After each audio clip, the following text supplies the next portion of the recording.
Hi, thank you for joining me on yet another session on emotional intelligence. We have run quite a few sessions and we have, looked at several aspects of emotional intelligence, from describing emotional intelligence to the various pillars, or rather what I call the makeup of emotional intelligence. And we have also gone through how it is that we can develop emotional intelligence. So now I want us to embark on another journey on applying emotional intelligence in our various capacities. It could be at the workplace, at the in our homes, as colleagues, as friends, as parents, and even for our own children. So today we're going to start on applying emotional intelligence at the workplace. And before we look at how it is that we can apply, I'd like us to just briefly understand why emotional intelligence is important at the workplace. Now, for a long time, emotional intelligence was never quite a feature. A lot of times employers would actually be looking out for personality, our personality profiles or our personality traits as during recruitment. But emotional intelligence is fast making its way into how it is that we perform and how it is that we actually conduct our daily activities at work. And so it's becoming quite a key component in the workplace. The difference between personality and emotional intelligence is personality is who you are as a person, what makes your character, and we have different types of personalities that we will go into at a later point. But in a nutshell, we have personalities that have high emotions. We have personalities that are considered to have low emotions. And this could be, you have your choleric person, your melancholic person, who actually are considered to be very high emotional people. And then you have the sanguines and the phlegmatics, who are considered on the lower scale when it comes to, their emotions are probably not high up there. And so how does emotional intelligence now feature in our personalities? It features in the way we now react to those feelings, the high emotions versus the low emotions. Emotional intelligence now comes in managing those feelings, and that's why it is really important to factor emotional intelligence at the workplace. And so I will just be delving a bit into emotional intelligence mainly for our own good, why it is that I think it is important for us, and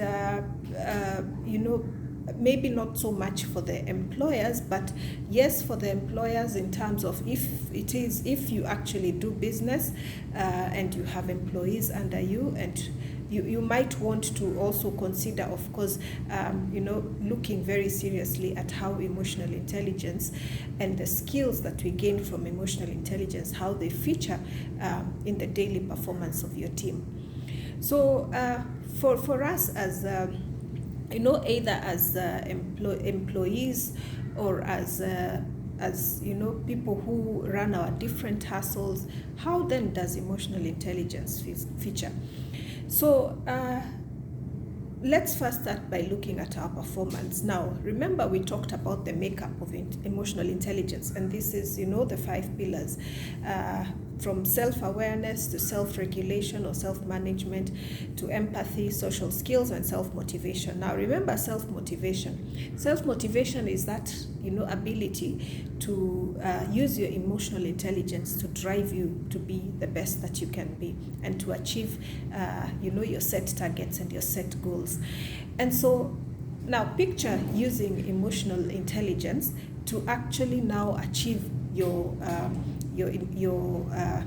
targets and your objectives at the workplace.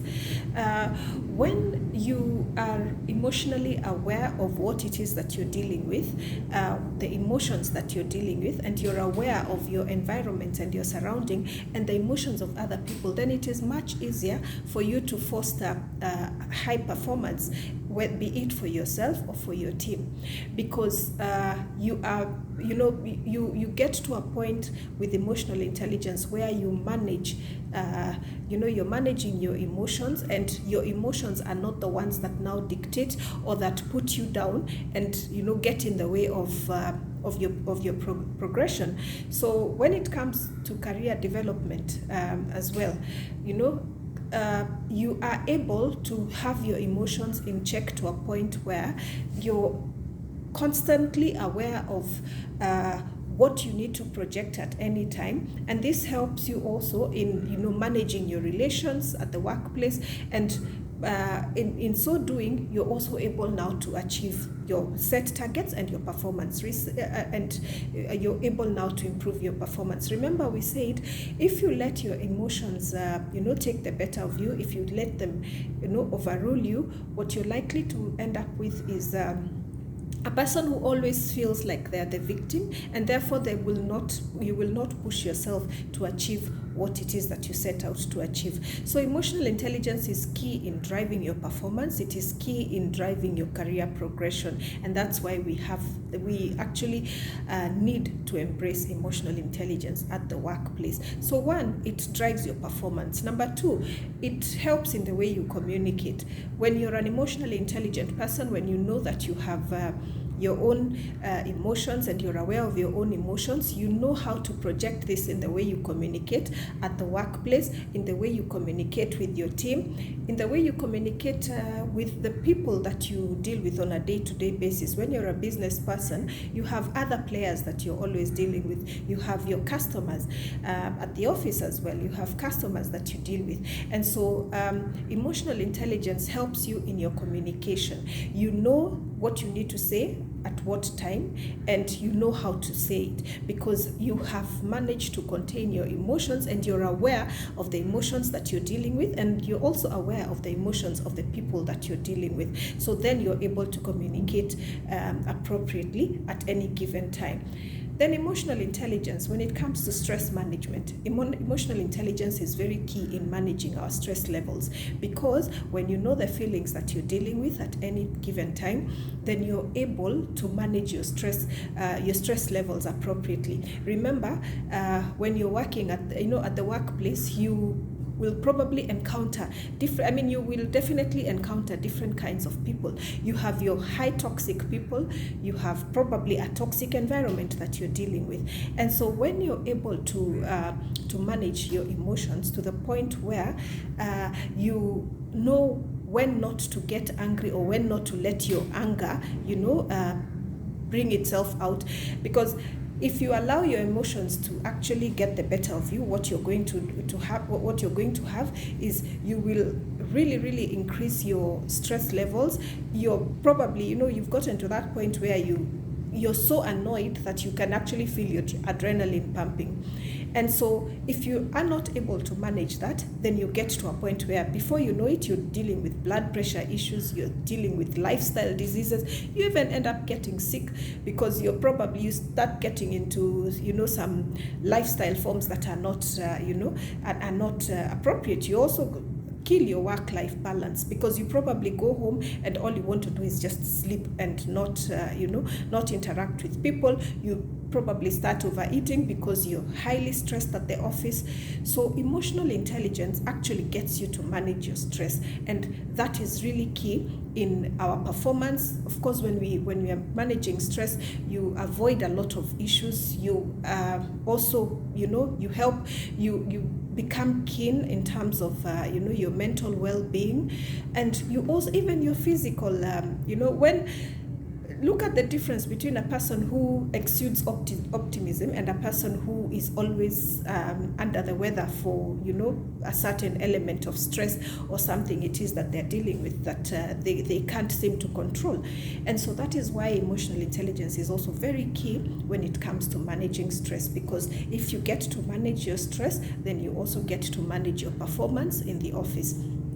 And then our human interactions, on a day-to-day basis at our workplace, be it at our hustles, at the office, you're always dealing with different people. You're dealing with customers, you're dealing with colleagues, you're dealing with external people that you encounter on your day-to-day dealings. And so if you're able to, when you have your emotional intelligence in check, remember your social skills then are also improved. So your interactions, remember, for you to perform at any workplace environment, you need to be a team player. Now, if you do not embrace emotional intelligence and you do not improve on your social skills and how you interact with people, and also putting yourself sometimes in people's shoes and understanding when it is that they need you to understand them. You have that, again, you always find yourself with that maybe toxic person. You find yourself with that colleague whose business it is to mind everybody's business. So you want to be able to manage such a person, and for you to manage such a person, you really need to up your game when it comes to applying empathy and applying your social skills. And so those are some of the key points when it comes to why it is important to embrace emotional intelligence at the workplace. So on the next session, I will take up how we can apply emotional intelligence in our various capacities at the workplace, or rather in our various situations at the workplace, and we'll take it up from there. Thank you so much for listening, and all the best.